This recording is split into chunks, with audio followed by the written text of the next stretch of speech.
affecting a lot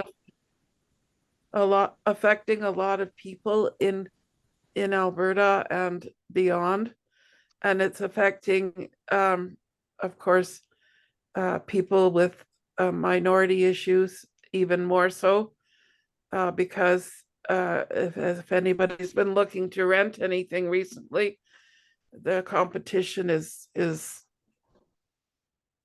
crazy, and yeah, it means that, if you have any kind of, if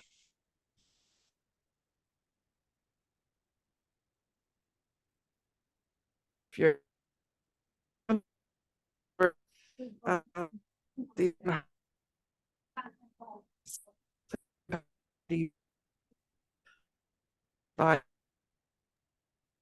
Hey, Helen, how are you? problem. Linda, we cannot hear you. About your what? Housing. Oh, Like that. As long as there was Can you hear me now? Yeah, can you repeat, because we didn't hear Tomorrow? anything from what you said. Okay, whoever's just signed on, could you make sure that you turn off your mic? Thank you. Okay, so I was talking about welcoming everybody to our serious event.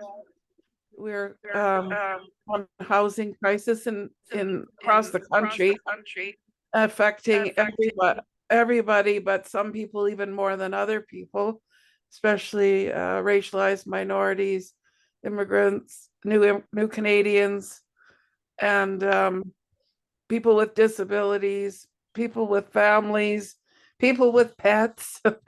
It's affecting a lot of people, and it's a serious matter, especially with the winter coming on. So I'm anxious to learn some more about the legal aspects of it, and also the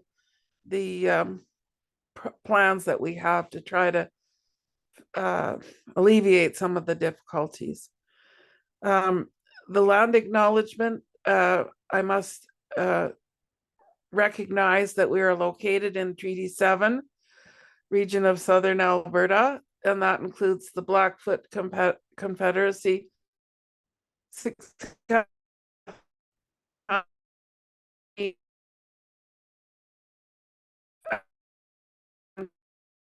And I First Nations, Cena, for Calgary, the Alberta to events. So what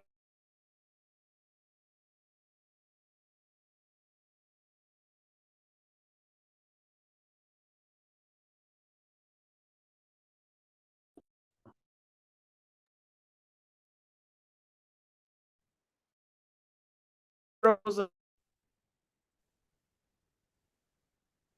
you can't hear me?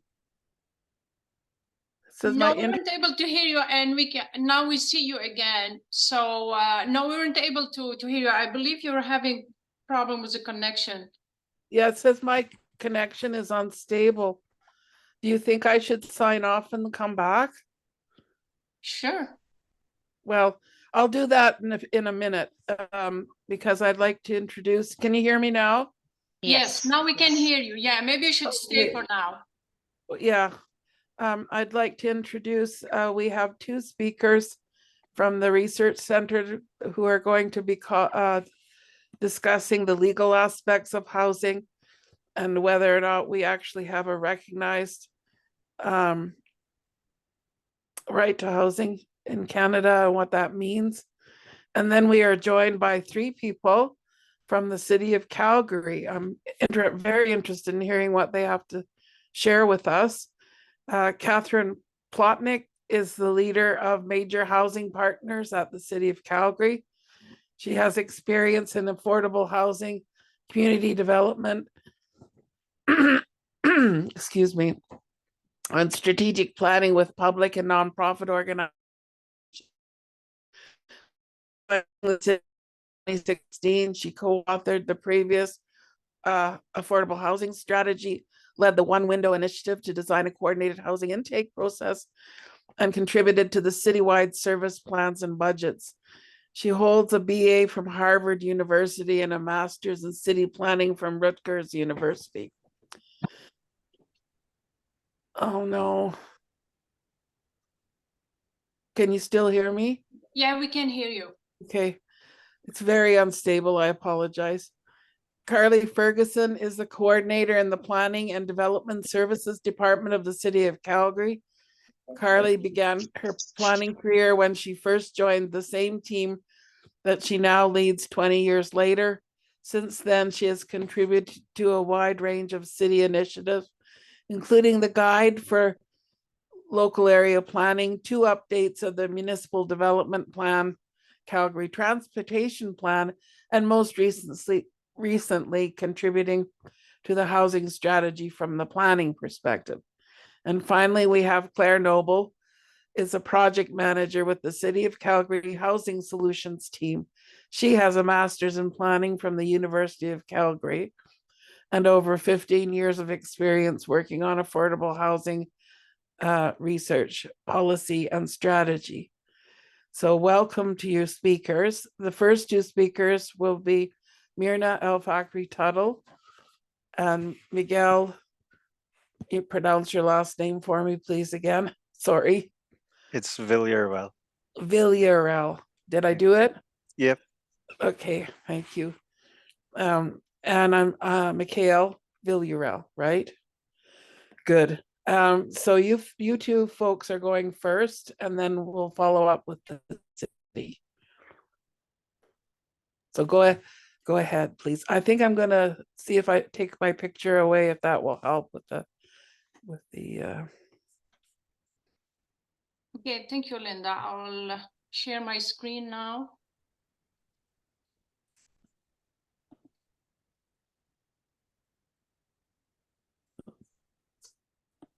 Can you all see with the screen? looks beautiful. Thank you. Thank you, Linda. So as Linda mentioned, Mike and I will cover the legal part of this topic, then we'll leave it up to our host.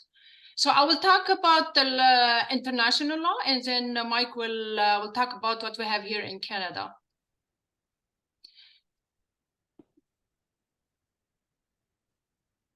So international law support and acknowledge the right to housing. When we talk about right to housing, we talk about adequate standard of living, meaning adequate housing. Now, when we talk about adequacy, we talk about, I'm sorry about this. We talk about food, water, sanitation, clothing, and so on. So this is including housing. This is when we talk about adequacy. So the right to housing is protected in different international documents, including the Universal Declaration of Human Rights, the International Covenant on Economic, Social, and Cultural Rights, the Convention on the Right of the Child, the Convention on the Elimination of All Forms of Racial Discrimination, and the Convention on the Elimination of All Forms of Discrimination against Women. You just give me a second here so I...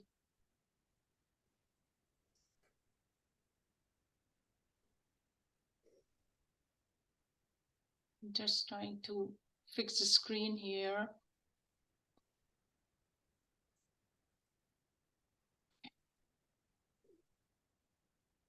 So what we need to know is that adequate housing is a fundamental human rights. But what do we exactly mean by adequate housing? Under international law, adequate housing means having secure tenure, not having to worry about being evicted or having your home or land taken away. The right to adequate housing is much more than the physical structure of the house. Adequacy is determined by different factors. For example, we can talk about affordability, where everyone has the right to be protected against unreasonable rent prices or increases. We can talk about accessibility, where everyone has the right to be where housing must accommodate the special needs of disadvantaged groups.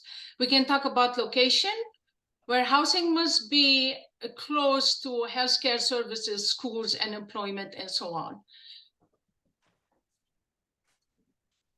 So human rights are interdependent, indivisible, and interrelated, meaning the right to adequate housing cannot be separated from other rights, such as the right to health, work, vote, privacy, education, and so on.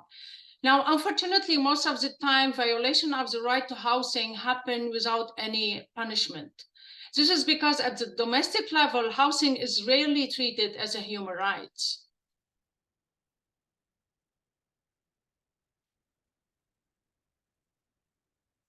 So without right to housing, many other human rights can be affected, such as the right to family life and privacy, the right to freedom of movement, the right to assembly and association, and the right to health and the right to development. According to the Human Rights Commissioner, the right to housing is crucial to children as they are vulnerable and need protection. Without adequate housing, children may be mistreated, neglected, and won't be able to attend schools.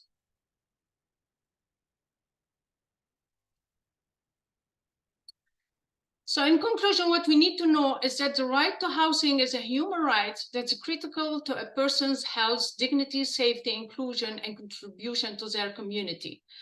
The right to adequate housing is relevant to all countries, including Canada, as they have all ratified at least one international treaty referring to adequate housing. So let's see with Mike what we have here in Canada.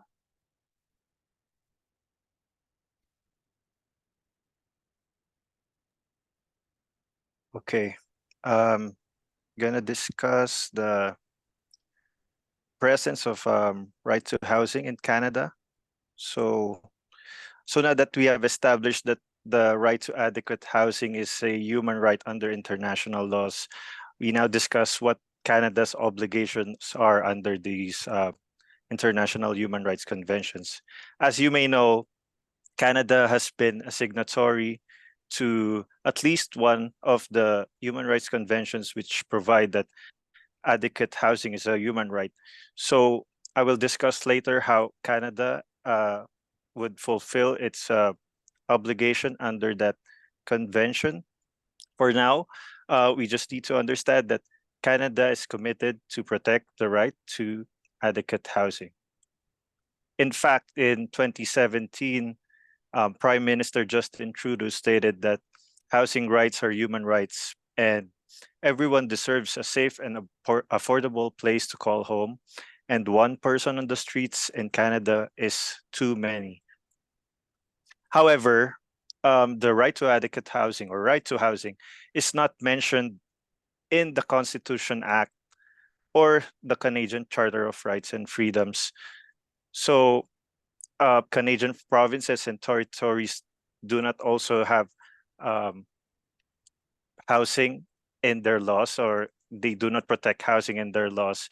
The human rights codes of different provinces only protect against housing discrimination.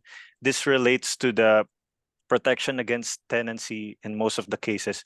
So it protects denial of housing and sometimes against forced evictions, but not the right to housing in general.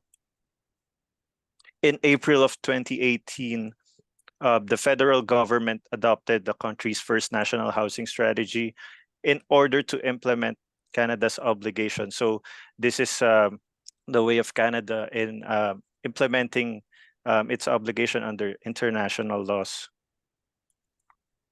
This national housing strategy is a 10-year plan that is presumed to give more Canadians a place to call home. However, it had a few hiccups, so it needed to be amended.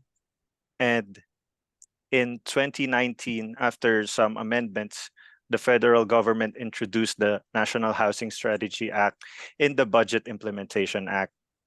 So this act requires the government to further the progressive realization of the right to adequate housing. So this is to comply with Canada's obligation under international human rights laws. Section 4 of this act, which explicitly reads that it is declared to be the housing policy of the Government of Canada to recognize that the right to adequate housing is a fundamental human right affirmed in international law, and to recognize that housing is essential to the inherent dignity and well-being of the person and to building sustainable and inclusive communities. So this is an explicit statement from a law passed by the federal government recognizing that indeed the right to adequate housing is a human right here in Canada. So the National Housing Strategy's aim is to increase housing affordability and to reduce homelessness. As mentioned by Linda a while ago, this is significant because this is one of the most important issues in Canada right now. However, according to Dalhousie University, their research shows that halfway through implementing the strategy, or almost 5 years from introduction of the National Housing Strategy, the vast majority of people in core housing need are not benefiting from its programs. What does the people in core housing need mean? These are the people who spend more than 30% of their pre-tax income to pay for their rent. So the research showed that majority of the people in those core housing need are not benefiting from this program. Also, according to the same research by Dalhousie University, it had little effect on affordability, on lowering rents, because it was focused on market housing and private sector developers. Last Friday, you may have seen this in the news, a report was published by the University of Calgary's School of Public Policy, which stated that there are more than 115,000 Calgarians living in 40,000 households that are at risk of falling into homelessness. So this means that about more or less 10% of Calgarians are at the risk of being homeless. The report identified that inadequate income support and housing policies drive the rents higher, and it becomes disproportionate to the income of Calgarians struggling to afford rent right now. So the bottom line is that the National Housing Strategy has yet to deliver what it stated to be its policy is to reduce, to improve housing affordability in Canada. So yeah, we have yet to see its effect. And yeah, that would be the end of my presentation. And I would now give the floor to Ms. Katherine Plotnick, who's the leader of Major Housing Solutions at the City of Calgary. Can I just interrupt for a moment to say that we will have a question period after, so if you would be kind enough to save your questions till after the speakers have finished, that would be really helpful. Thank you. Okay. Yeah, thank you for that, Linda. Thanks so much. And I'll just thank you so much also for driving the presentation. So yeah, thank you. And we're really happy to be here today. Thank you for hosting the City of Calgary. We're just very excited for this conversation on the housing crisis, and pleased to share our work on the 2023 Housing Needs Assessment, as well as the city's Home is Here housing strategy that was recently approved. If we could go to the next slide, please. So here's an overview of what we plan to cover, but this is really an opportunity for us to have an exchange and talk about the solutions that are being proposed to address the very real housing crisis that we find ourselves in. My name is Katherine. As mentioned, I'm the leader of Major Housing Partners for the City of Calgary, and with me is Claire Noble, who is a project manager with our Housing Solutions team, and Claire will be presenting the portion of the slides here about our Housing Needs Assessment. We also have Carly Ferguson from the Planning and Development Services Department, who is going to join us for the question and answer portion and can speak to how the city is using planning tools to increase the supply and affordability of housing. So let's move to the next slide. Thank you. It's been hard to miss in the news this year. Headline after headline that have demonstrated the challenges of securing homes that everyday Calgarians can afford. And this is a problem because we know that everyone deserves a place to call home. And we also know that great cities are places where everyone can afford to live, work, and play. Access to safe, adequate, and affordable housing is really fundamental to our quality of life in the city. Calgary's population is growing significantly. It won't be long before our city is home to 2 million people. And so, in order to maintain Calgary's status among the top 10 most livable cities in the world and continue to attract top talent and grow our economy, we really need to keep our housing affordable. With that context, I'll turn the presentation over to Claire, who can share more detailed information about our research on housing need. Thanks, Katherine. The City of Calgary's Housing Needs Assessment is a research document that's published every 5 years following the release of the federal census. And this report informs affordable housing policy, development, partnerships and funding opportunities, affordable housing operations, as well as advocacy. The audience for the report includes City of Calgary administration, as well as community affordable housing providers, social service and community-based organizations, advocacy groups, all orders of government, and organizations such as this one. All municipalities in Alberta are encouraged to complete an assessment for affordable housing and to identify where support is needed. As Katherine mentioned, Calgary is in a housing crisis, and it's a crisis that spans across the entire housing continuum, from homelessness to rental housing and home ownership, and across both subsidized and market housing. Based on the Calgary Homeless Foundation's last point in time count in 2022, there are 2,782 Calgarians facing homelessness. Homelessness amongst Indigenous people increased up to 30% since the previous count, and the number of women in our city experiencing homelessness has also increased. Waitlists for non-market or social housing have increased, and market rent and home ownership costs have gone up. Our report quantifies that 84,600 households in Calgary cannot afford their housing, so the scope and scale of the crisis is very significant. So moving on, the housing needs assessment was informed by multiple different sources of information, and this includes the Canada Mortgage and Housing Corporation. So we used data such as rent rates and vacancy rates provided by CMHC, the federal census, so our custom requests that date back the last 5 census cycles, Statistics Canada, other general data on housing need, the Calgary Real Estate Board data on housing prices, and finally, information from our partners. The city has included a qualitative component in the 2023 Housing Needs Assessment, and earlier this year, we completed a series of focus groups with affordable housing providers and housing placement agencies to gain their insights. And these conversations provided far greater depth than what numbers and data alone can tell. Now, we would like to share with you a video to introduce some of the Calgarians who are experiencing challenges finding housing today.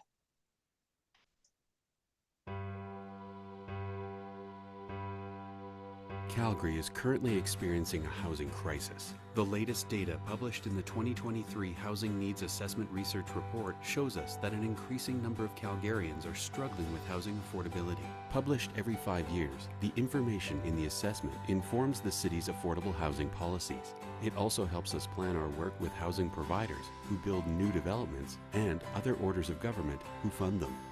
The 2023 Housing Needs Assessment is based on data from the 2021 federal census, along with other available, more recent indicators. The findings in the assessment highlight that the current housing crisis is affecting Calgarians looking to buy or rent a home, and those that are in greatest need of affordable housing supports.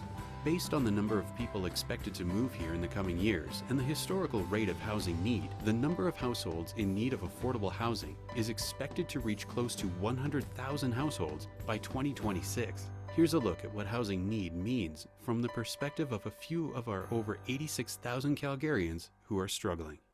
I recently moved to Calgary like 2 years ago, and I went through another housing place. And I just didn't really have a good experience with it. So like I wanted to try find something that would fit me because I felt like it wasn't a fit for me.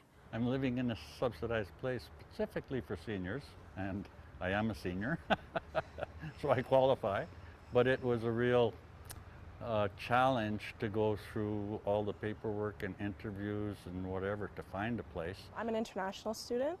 I moved to Calgary about 2 years ago for university. I attend the University of Calgary, and I'm in the Bachelor of Science Psychology program. Going through that process of phoning people, and my daughters have been helping with that, and the paperwork that's involved, and the deposits that are needed, and the background checks. It's taking forever, and I don't think I could find a place, a one-bedroom place in Calgary for right now the way it's going for, in this general area, $2,000 a month, plus the damage deposit, plus the electricity and the power and all those other things that you have to pay once you move into an apartment.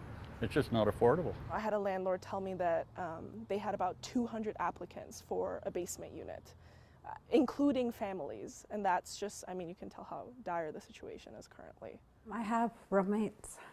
I have, there's multiple girls that are, well, up to 3 to 4 girls, and they're just all like working on trying to find housing too, like permanent housing, because this is only temporarily.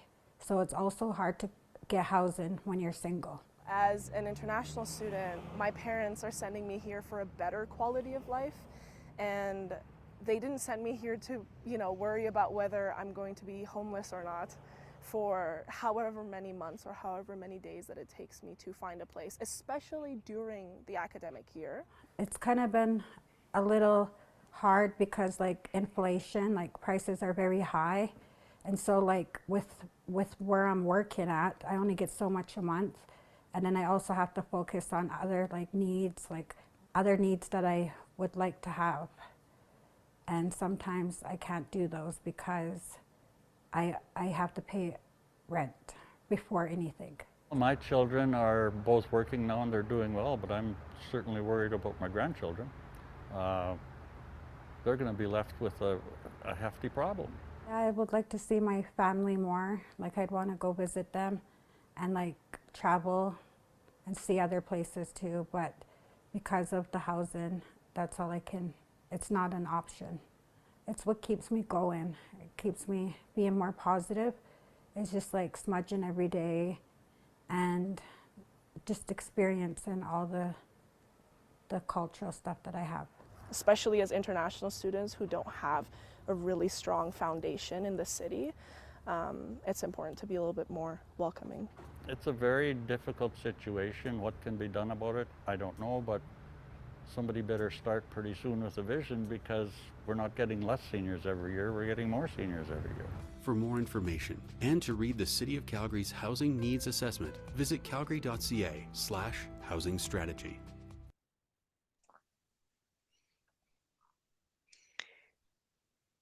Thanks. Great. So now I'm going to provide an overview of some of the key findings from the Housing Needs Assessment. Calgary's consistently been in need of more affordable housing supply. In fact, our rate of households in need has been steady for the past 3 decades at between 17 and 18% of all households. And although the rate has been constant, the absolute number of households in need has actually doubled. The federal census data has also provided some additional information about those who make up the 84,600 households in need.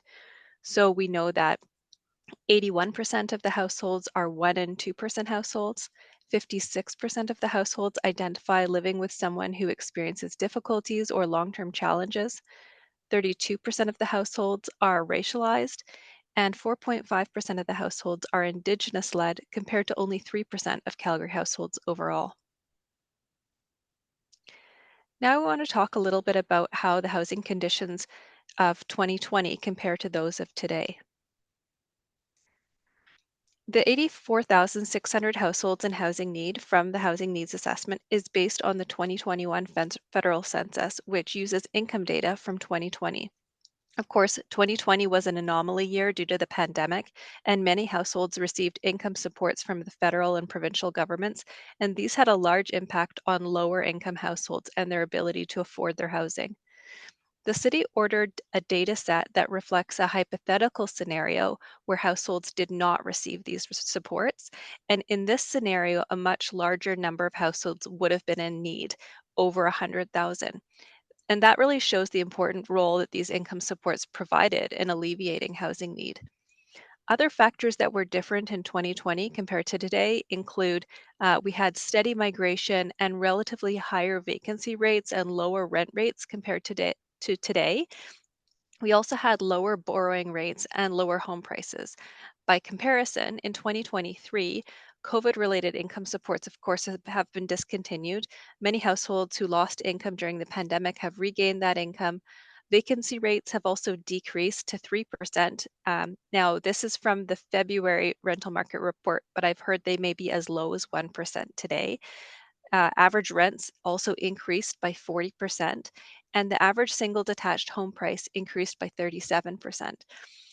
The housing conditions in 2023 are very concerning, and they lead us to believe that the housing need today is likely much higher than the 84,600 figure that's reflected in the data in the housing needs assessment.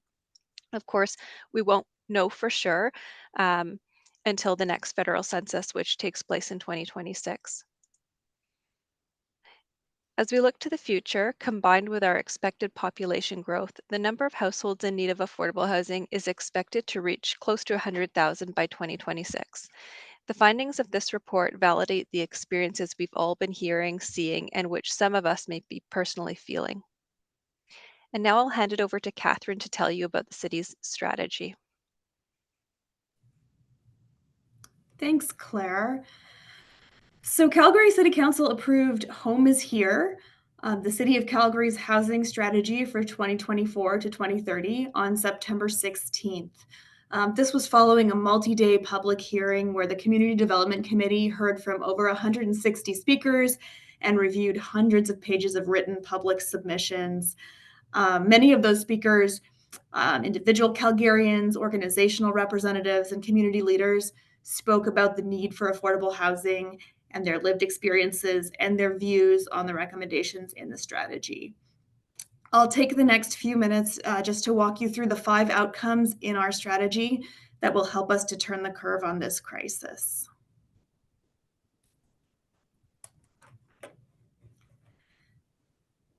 Sorry, my apologies.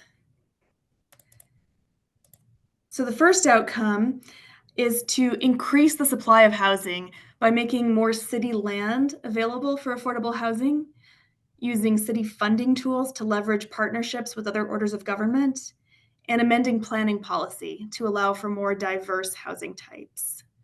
And these are all critical given the supply gap that exists for both market and non-market housing, and considering the population projections over the next 4 years. So under this outcome, success looks like the creation of 3,000 new non-market homes per year and 1,000 more market homes than what would normally be built. It looks like receiving our fair share of federal and provincial dollars for Calgary. And it looks like a greater diversity of housing forms in all communities, and that the rate of households requiring affordable housing starts to decline. We can move to the next slide, please. Yeah. So the second outcome is that affordable housing providers are supported by advancing city-led programs which have proven to be successful, conducting research and convening providers, and also continuing to advocate to other orders of government to ensure adequate funding for housing. This matters because a strong civil society is essential for a growing and thriving housing sector. If all of these partners work together to address the housing need in Calgary, this could result in greater impact than we can achieve on our own. Actions to support this outcome include funding a one-window proposal to facilitate affordable housing intake through one coordinated process, exempting properties held by nonprofits from the municipal portion of property tax, advocating for better supports in housing, and more funding and programming to support the work that our nonprofit partners do. The third outcome is that the city's housing subsidiaries are supported. This means enabling our subsidiaries, Calgary Housing Company and Attainable Homes Calgary to deliver on their strategic plans. Those are all yours. We have strong organizations that have a far reach and impact in our community, and we want to support them to be leaders in addressing the housing crisis. This also means strengthening the portfolio of city-owned affordable housing assets by leveraging funding and land for development. We have a large portfolio of city-owned affordable rental housing that's operated by Calgary Housing Company and has been supported by funding from all three orders of government. So to address the housing crisis, we need to preserve and maintain the affordable homes we already have, while also delivering new city-owned affordable homes over the next 4 years. The fourth outcome is that diverse housing choice meets the needs of equity-deserving populations. Under this outcome, we'll be developing and implementing programs that reduce barriers and incentivize the creation of housing to support those most in need. This outcome is really about applying an equity lens to our existing work and finding opportunities to improve. It's crucial because we need to be targeted in addressing the specific needs of populations such as those on low income, racialized people, immigrants, those with difficulties or long-term conditions, and gender diverse individuals, just to name some examples. And finally, the fifth outcome is meeting the needs of the affordable housing needs of Indigenous people living in Calgary. Back in June, Council approved a separate report with 25 recommended actions that were designed to address the affordable housing challenges facing urban Indigenous people living in Calgary. We know that the challenges Indigenous people face are unique due to biased colonial systems, practices, and policies that perpetuate racial discrimination across the housing spectrum. And as just one example of our commitments under this outcome, on September 30th, the city launched an Indigenous affordable housing funding program to increase the supply of culturally appropriate affordable housing units for Indigenous people in Calgary. So this fund will support housing that's owned, designed, and delivered for Indigenous people by Indigenous people. So that concludes our presentation on the housing needs assessment and the housing strategy. I guess the bottom line here is we have a complex problem in Calgary, and now with Council's approval, the city has a plan. So we are beginning implementation of these many actions in the housing strategy and looking forward to working with many different partners and all orders of government and the public to move the needle on this issue. And yeah, during the Q&A portion, Claire and Carly and I will do our best to answer any questions you may have. Thanks very much.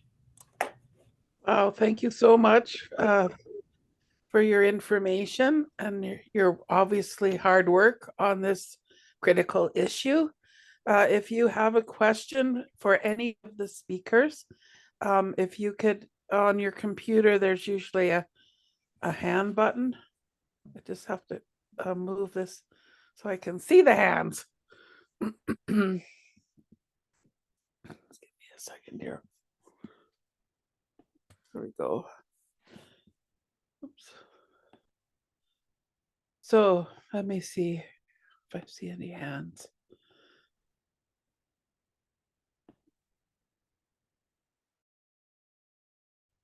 While you're thinking about your questions, I'd point out to you that we have on the Research Center, we have a number of resources on the legal side of things available on our website, aclrc.com. We're in the process of we got a question. We got Myrna. So never mind me talking about our resources. We'll get on to the questions. Myrna. Yeah, thanks, Linda. So I want to ask, is your work related to Canada's national housing strategy? Is it part of it or it's something different? So the National Housing Strategy, I guess my answer to that would be, was released by the federal government to kind of guide their work on housing. And we are always, I think, striving to align our work with our federal and provincial partners. So in many cases, we've seen nonprofit organizations in Calgary, for example, access funding through city programs, through provincial programs, and also through federal programs under the National Housing Strategy. I think it's really important we continue to have these open dialogues with other orders of government, because that way we can make sure that we're actually solving the problems at hand and applying a local lens, and and ideally sort of streamlining our programming and opportunities so that it's easy for organizations and individuals to access. Does that answer your question? Yeah, thank you. Okay. I'm checking through the hands.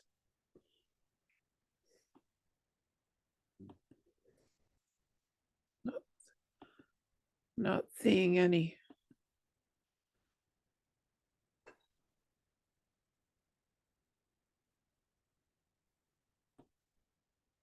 Ryan Hoffman. Hi, yes, thank you for the presentation. I was wondering, like, it sounds like most of the strategy and policy is targeted towards getting more people in long-term housing in a secure way. And as we enter the winter, I'm concerned about things like shelters being available for people and maybe like intermediate or emergency housing. How does that fit into the whole picture here? Yeah, that's a great question. And certainly, like in the public hearing that was conducted in September, we heard many stories about the need for sort of more emergency housing, about how tapped out the shelter system is in Calgary, and just about sort of the very severe housing need that some folks are experiencing. I will say there was a motion brought by council to actually identify some sites for emergency housing. And so that's an area that the city is now actively working on as well, like through that work in the very short term, to try to have some more options available. And then I would just say that in the longer term, like I think our various sort of funding programs really do support sort of nonprofit housing providers on many different points of that housing continuum. So that includes, long-term rental housing, but also potentially some shorter term types of housing. Are you anything follow up?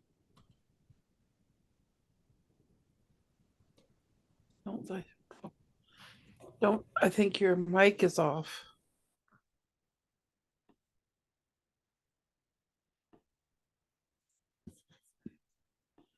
Well, I'll move on. I have a question. It seems to me that in addition to having a housing crisis, we also have a substance abuse, or people who are housing is an issue because of either mental health or addiction problems, and that adds a huge level of complexity to the problem. I'm wondering if the city is working with any agencies that are trying to address these issues.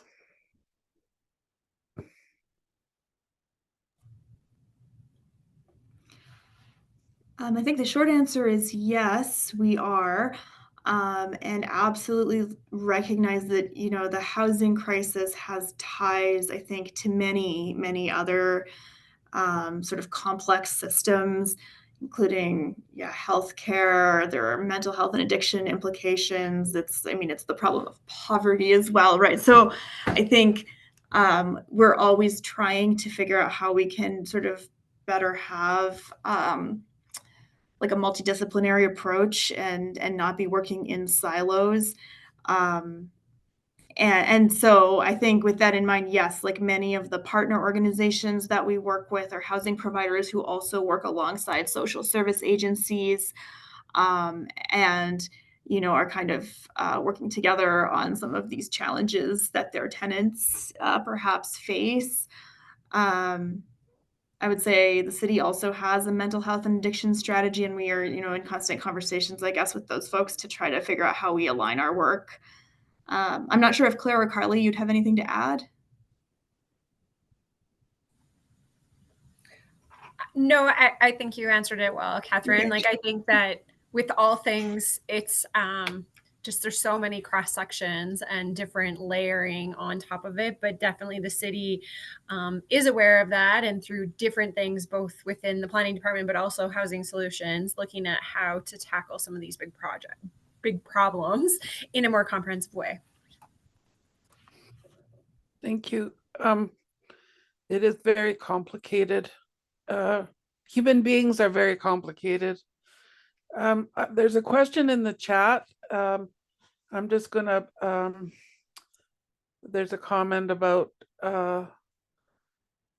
landowners capitalizing off their assets to pay their mortgages, but also maximize profits. But then there's a question that said, how do we respond to descriptions that this housing crisis has been inflated by the real estate industry in order to pursue more capital? Yeah, I can respond to some of the questions throughout that, or take a first crack at it anyways. Thank you. I do think that it's a big problem. It's hard to immediately be able to, and it kind of goes back to the question a couple earlier, like the immediate need versus how do we tackle this and recognize that we have a housing crisis and we're in a pivotal point in time. So absolutely, there is the idea that if we do, from a planning perspective, some of the planning implementation things, the solution is to build more housing. And so there's absolutely people that are in a place to profit from that. But we also recognize that by just having more housing,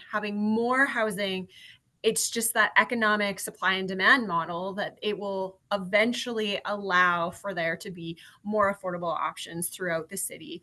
And as well as opening up the ability to have housing choice so that you would start to be able to see different people move into different types of housing that suits their needs, and it'll have that ripple effect of being able to just have options for different people depending on what their needs are and their locations, their stage of life.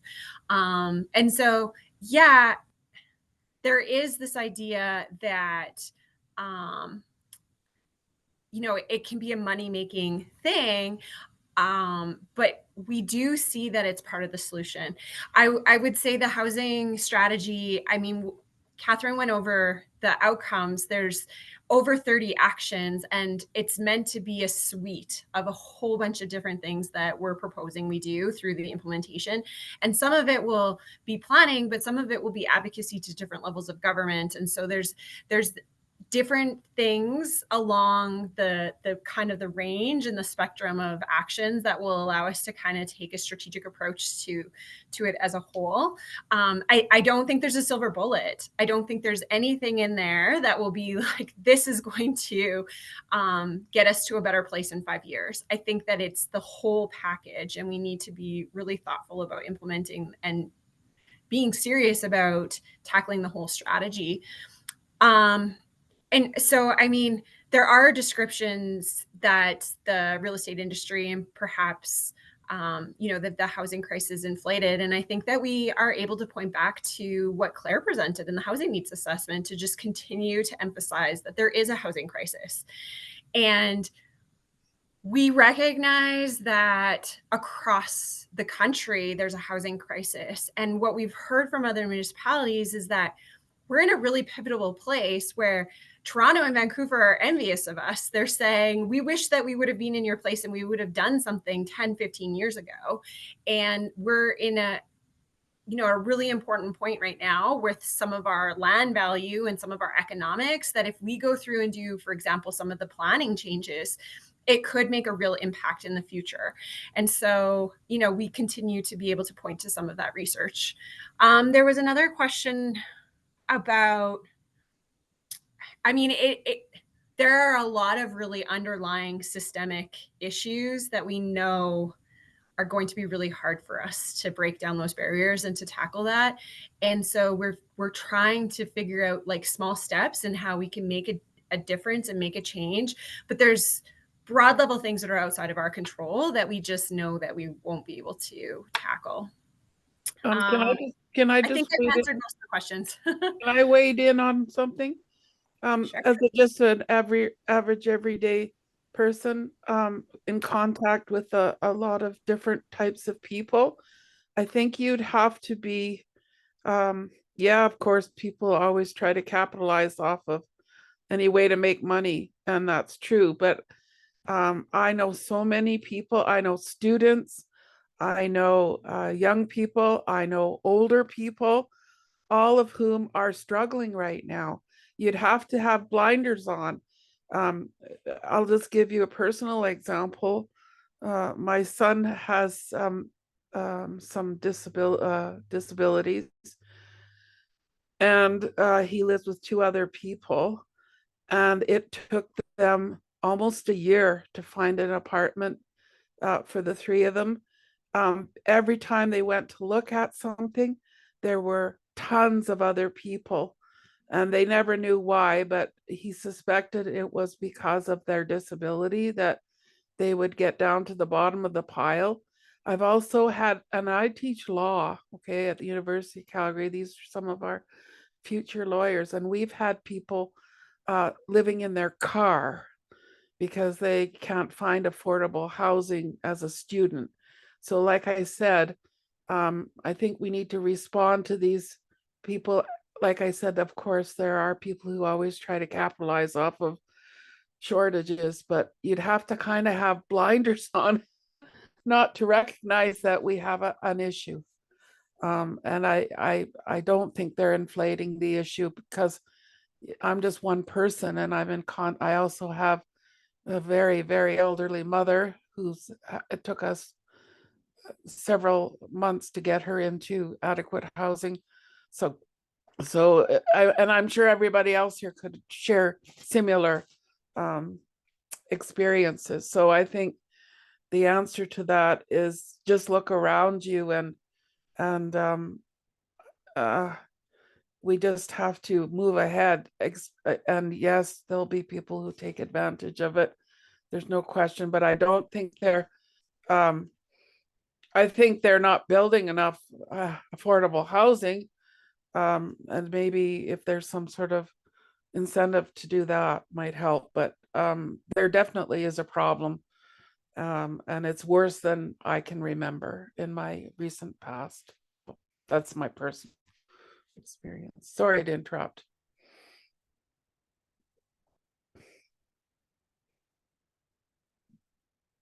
There's a question from Catherine Kahn. I see that question. Are there any measures in the plans for alterations to homes for special needs, including physical and mental conditions? And then finding a home suitable for a wandering or physically capable of disassembling their crib at 2 years old ASD child is nearly impossible. I would say to that I think, although I don't know that there are actions specifically, for the general public to make adaptations to homes, I would say certainly like our fourth outcome around trying to enable housing choice to meet the needs of equity deserving populations perhaps is the closest sort of alignment I can find. And I think we are certainly going to be working with our partners to kind of try to better understand like what those gaps are. And what sort of special housing needs might be out there that we could support with future programs. I think, we're recognizing that this is not one size fits all. And so unless we have a diversity of different types of housing and supports in the community, it's just not going to address what everyone needs.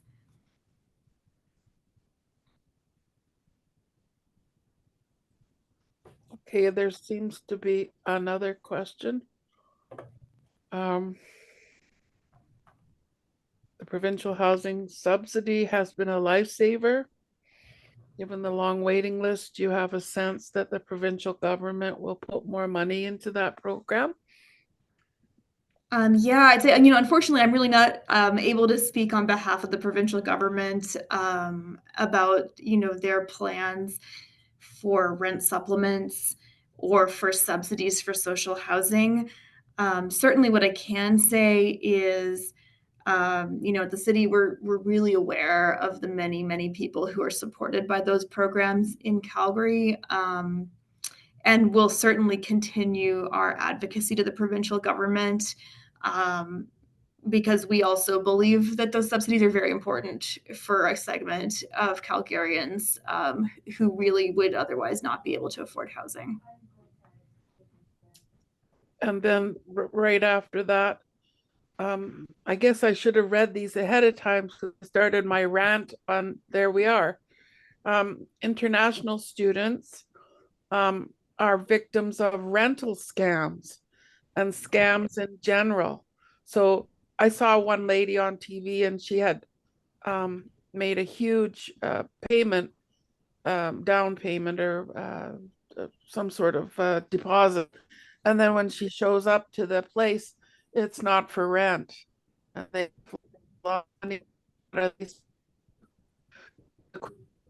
is there anything in our strategy to address sorry, just my screen just skipped. Is there anything in our strategy to address landlord predatory practices and exclusionary practices? We have also seen landlords that flat out refuse to rent to those with study permits. So we've got a very vulnerable population here. And what are we going to, how are we going to recognize that and perhaps address it? Yeah, I think on that front, there are actions in the strategy for the city to kind of play a role around developing and delivering a program to create awareness of tenants' rights. Edmonton has a similar program, and it's something we'd like to see here in Calgary, because we recognize that that the rental market can be really difficult for people to navigate right now, and particularly when there's not always sort of widespread awareness of what tenants are entitled to, or I guess folks seeking rental housing. I would also say we have a number of points where we are committing to continue advocacy to the province to support sections of the Rental Tenancies Acts, for example, to protect tenants from unfounded evictions, or to increase the number of public health inspectors available to inspect properties, and to enhance the minimum health and housing standards to ensure that tenants are protected from substandard housing. I'll say much of this doesn't fall under municipal jurisdiction, unfortunately, but we really look forward to working with the province on this, and to sort of at least playing an advocacy role to make some of those needs known, and then to supporting with kind of the awareness and education piece where we can. Thank you. Also, there's a question that says that emergency housing in Calgary is often contingent on sobriety. I guess maybe one of our people could try to answer this.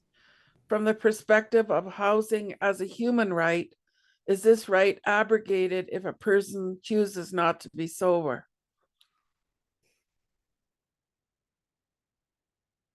Who wants to take that one? Well, all what I can say is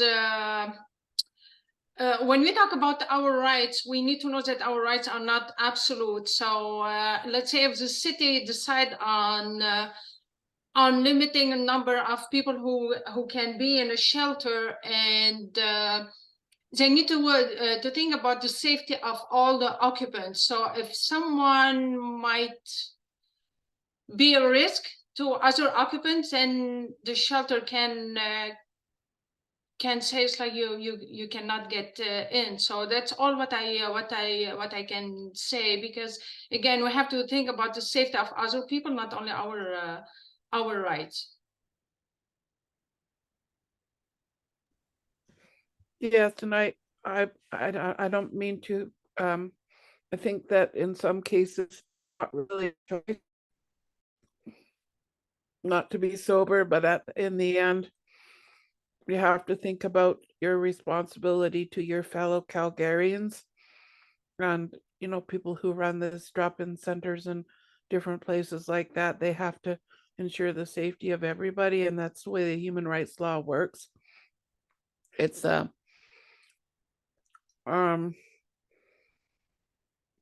you have the situation where the rights of the many sometimes abrogate one person's right. That's just the way our system works. And I think that's a bit related to the comment that I made earlier about the complexity of the issue when you have people with, either mental health or substance problem issues, makes it very complex to deal with the situation. But of course, we don't want. Oh, okay, Carly, there you go. Do you want to speak to that? I am by far not the expert on it. I just happened to do some vulnerable population training, which was done in partnership with the Alpha House, and they actually do have a program that is focused on providing shelter for those who may not be sober, but it is limited space, so there's more need than availability, but it is a program that they do offer specifically through the Alpha House and some of the partnerships that they have in the community. That's very good for those of us who are getting calls from service providers to be made aware that that's an option or someplace that a service provider might want to look into for their client. So much of this is knowledge about what's going on. And thank you. I'm glad to hear that. I think it's also,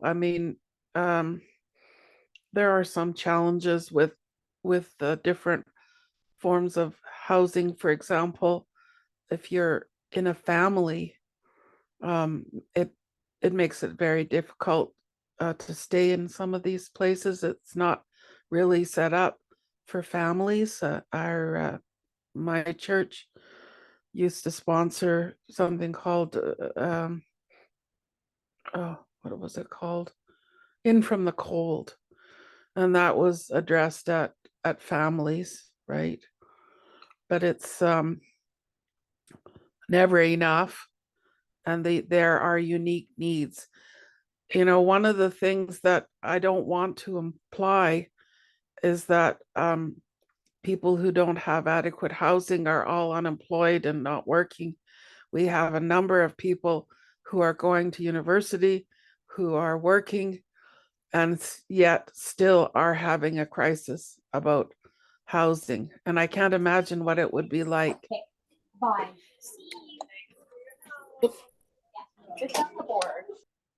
I think somebody's on there.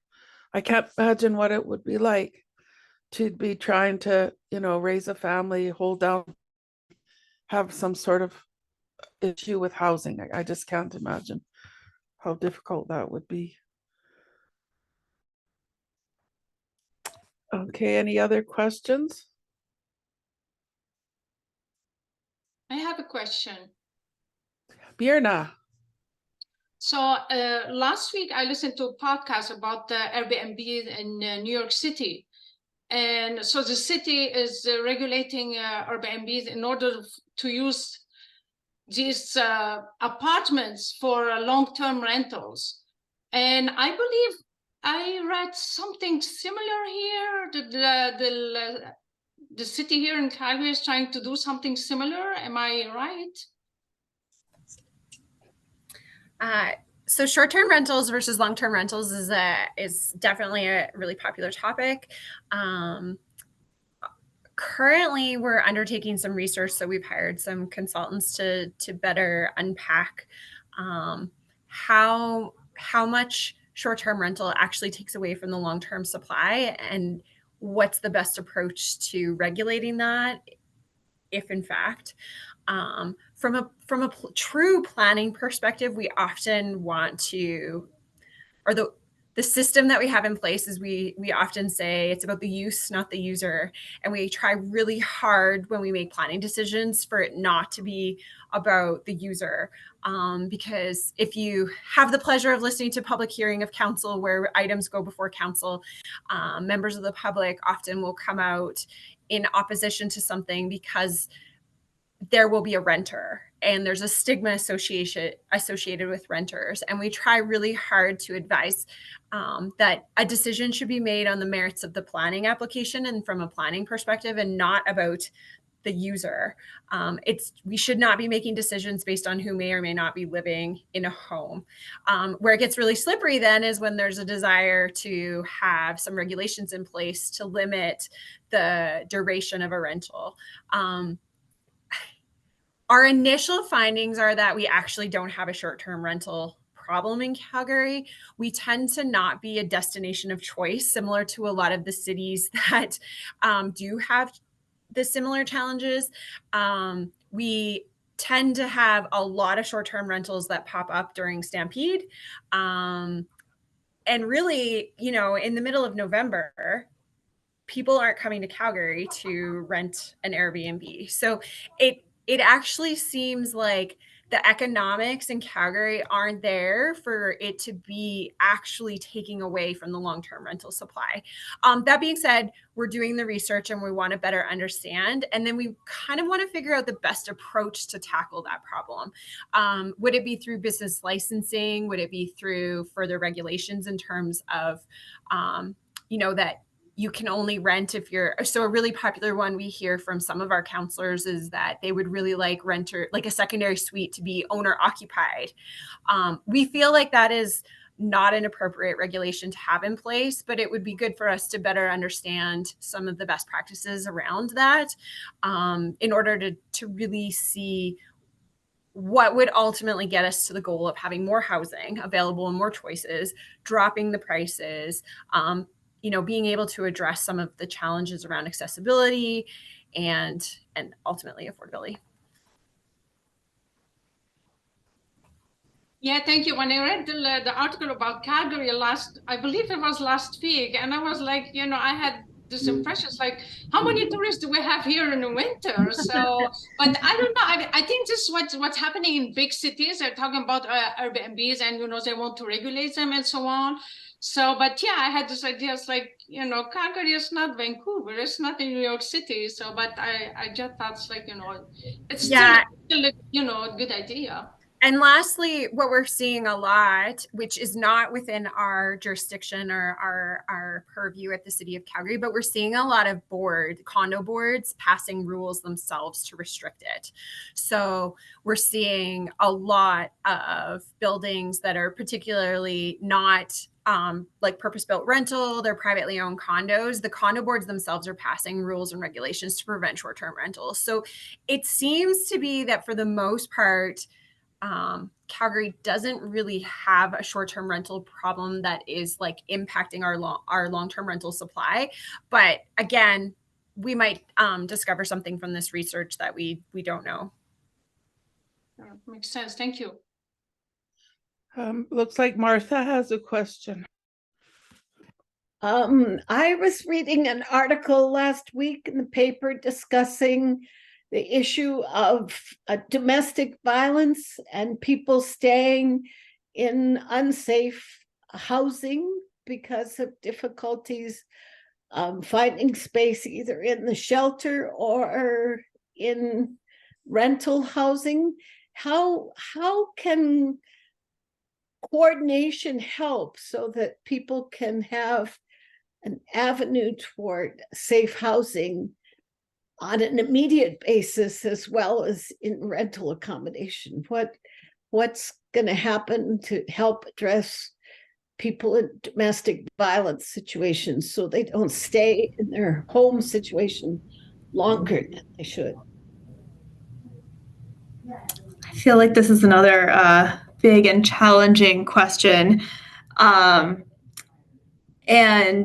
I'm not sure that necessarily the city's strategy has the answer on this. I think, certainly like when there is a housing supply shortage across the continuum. It certainly makes it difficult for people to leave unsafe situations. It makes it difficult for them to have options of places to go, both in shelters and in the rental market and in other sort of and any other sort of housing type.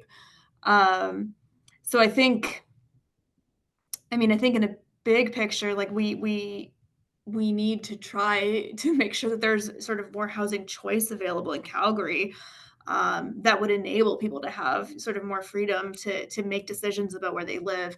I think also, certainly some of the organizations that we partner with have a more specific focus on serving victims of domestic violence and providing housing there. And I would love to see us sort of scale up the reach of our programs to be able to support those organizations, and to see also funding from other orders of government as well, to really increase the supply of housing that serves those folks.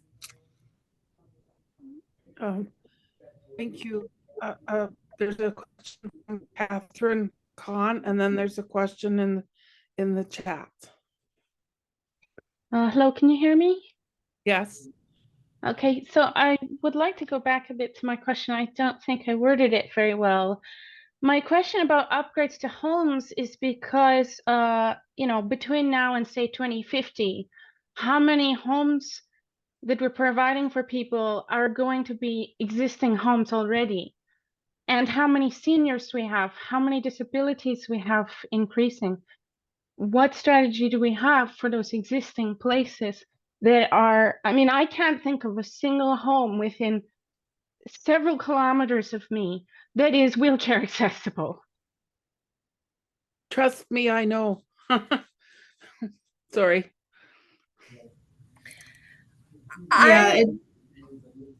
Sorry. I was gonna say, I don't know if I have a great answer for you, to be honest. I think that we've partnered across the city. I think even Claire was part of this work. We did some looking at older adult housing, and we were looking at what happens as our population ages, and how are we going to move from a change even in our Alberta model of like aging in place and a home care model, when a majority of our existing homes aren't actually set up to necessarily be suitable for home care, or for aging in place. And so we've been talking about it for at least over a decade, as we've watched our population age. I think that there's a combination of things. Part of it in terms of like subsidies and being able to provide funding ultimately to homeowners to be able to make those retrofits is absolutely, sort of out of our jurisdiction. And we continue to advocate for those things if and when appropriate. Some of the planning implementation strategy that are part of the housing strategy is looking at providing that housing choice, so that if and when there is a desire for an existing home to transition to a different home, that there's considerations and abilities without regulatory barriers for there to be something like a different choice. There's different rules that we know in terms of our land use regulations and zoning regulations that we've tweaked. So for example, one of the changes that we'll be bringing forward is a reduction in parking requirements associated with backyard suites and secondary suites. That's a huge win for accessibility, because currently if you were to build a backyard suite, you would probably have to have your parking and put the suite above the parking, which instantly puts stairs. We've heard a lot from people that they would like to have an at-grade granny suite or backyard suite, but they don't have enough room to do that if they have to provide the on-site parking. And so that's an example of a change that we'll be bringing forward as part of the implementation package, hopefully in the spring. That would like instantly open up the ability for someone to build an accessible backyard suite. So it's like little small things and little changes that altogether we hope will tackle the problem comprehensively.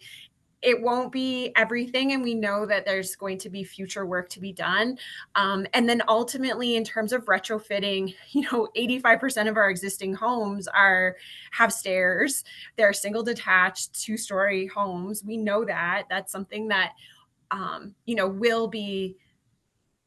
they will be needing retrofits at some point to accommodate our aging population. And that's something that we know that, you know, ultimately will require probably financial incentives to support that.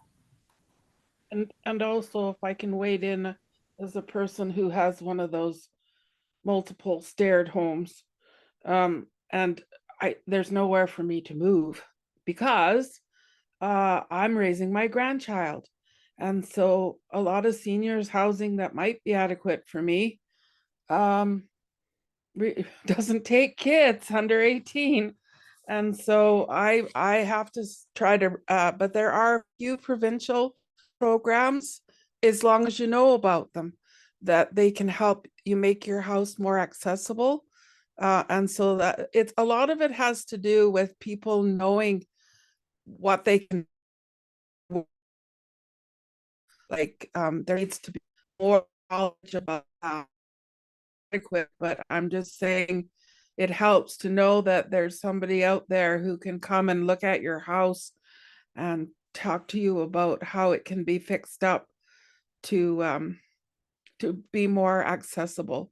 But having said that, and I hope I don't get in trouble for saying this, I work at the university and it's one of the most inaccessible places that I have ever encountered. So we need to go, and I hope the university doesn't take offense as to what I said.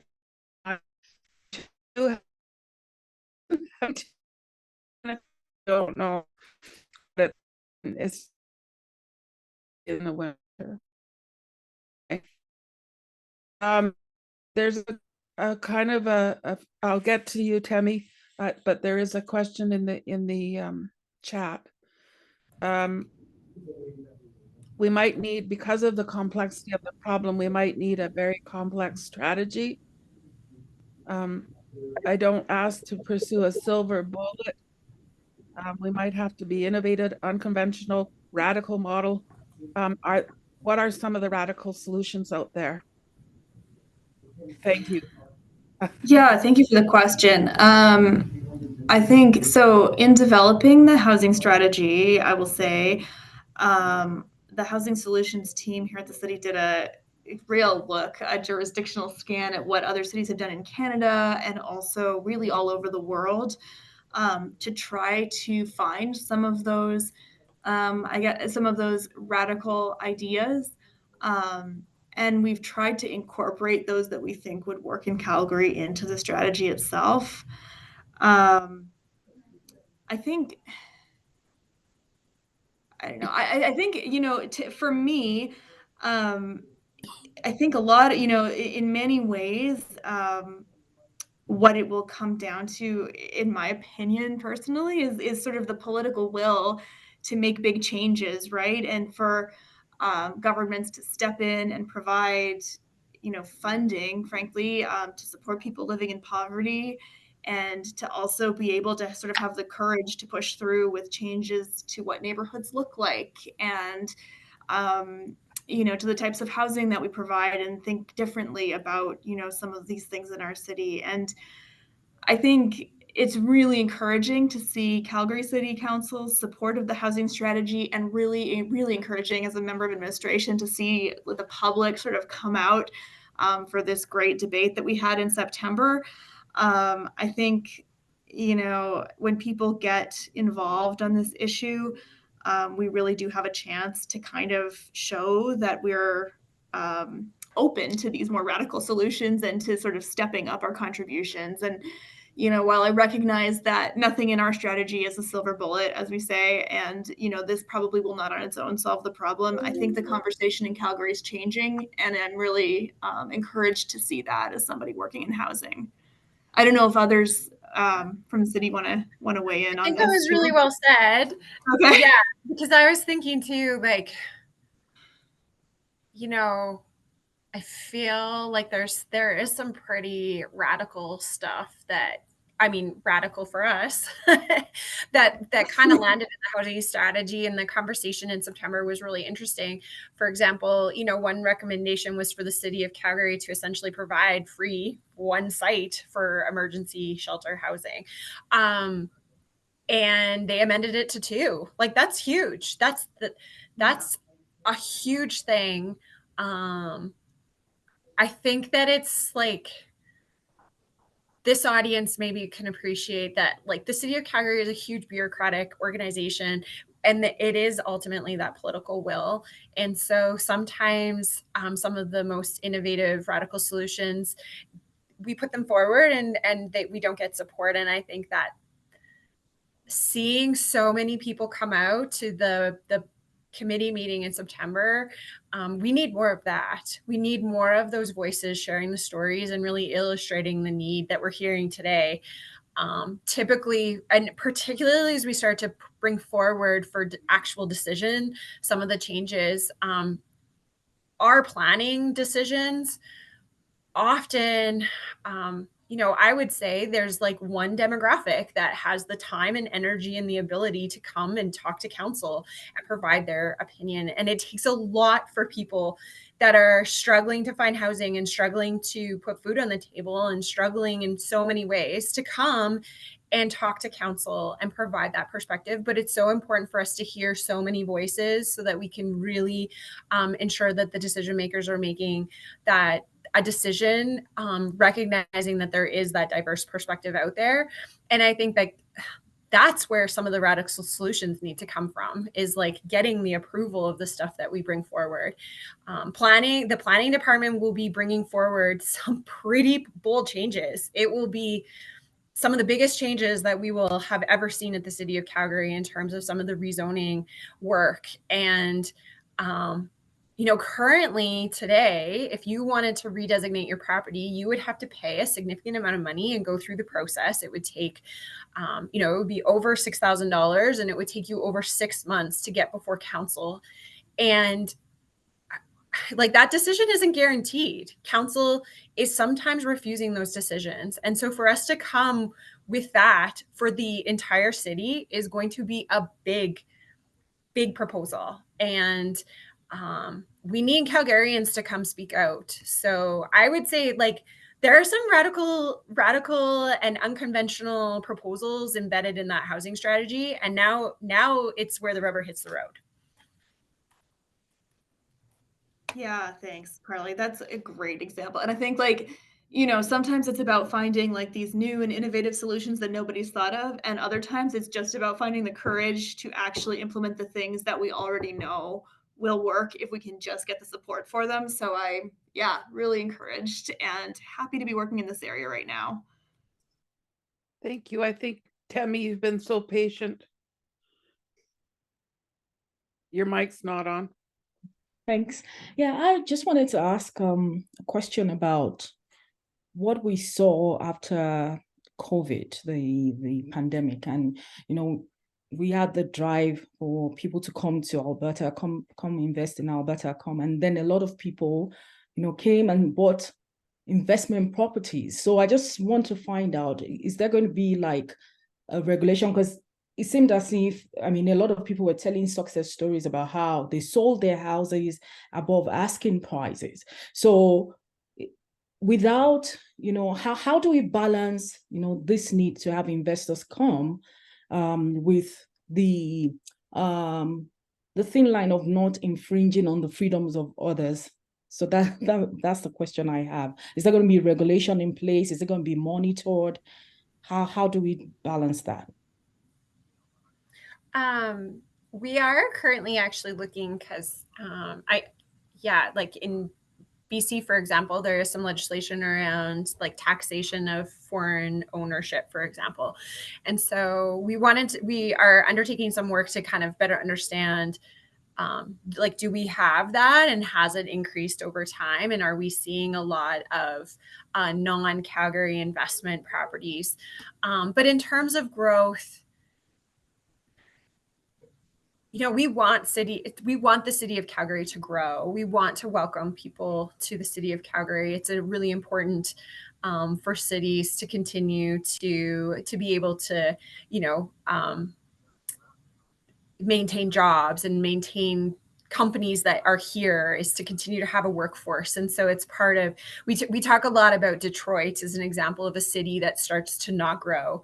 And then it's, you know, it starts to plateau and then it starts to decline. And so there's a lot of reasons why we want to see the city grow. But unfortunately, then there's that challenge of now we have people coming and we also have a housing supply issue. And so we're hoping that ultimately, if we can continue to just build more houses and provide more housing, it'll help to alleviate that problem. But obviously, it's not a quick win, and there's, you know, and there is potentially some unintended consequences of that. I am not aware right now. We're sort of just monitoring and like better understanding, kind of like short-term rentals. Is that something that exists in Calgary? You know, is it a problem? When does it become a problem? And then what would be the steps to take to address that? In BC, that's a provincial level. I'm not sure if the city has the powers to do that in terms of like the same level of taxation as they do in BC. It would likely be at a provincial level. As far as I know, and I don't know if some of the other teams are also looking into this, but as far as I know, we're not at that point yet.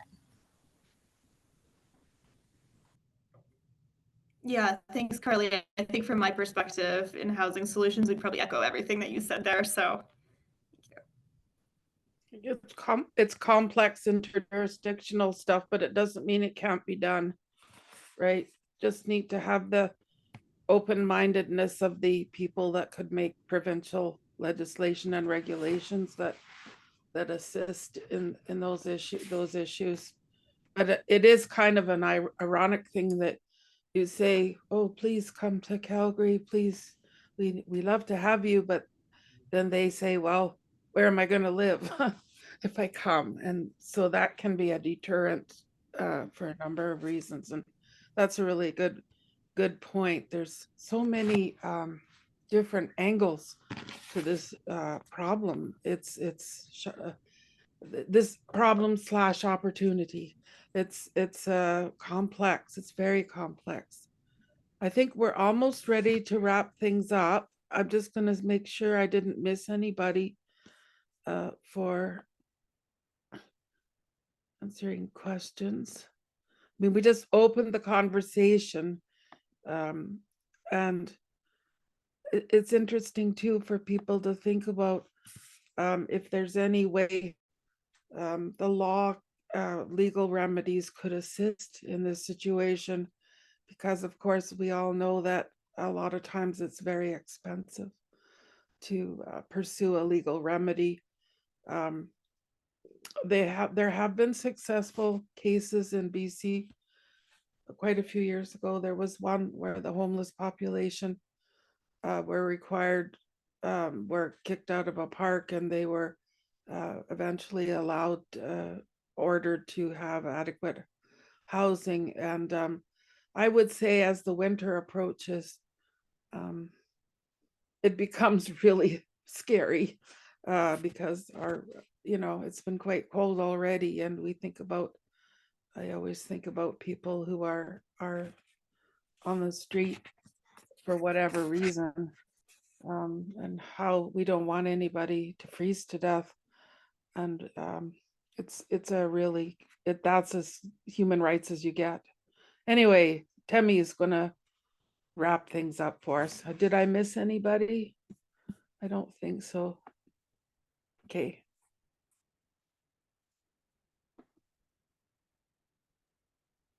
Okay. Thank you everyone for attending today.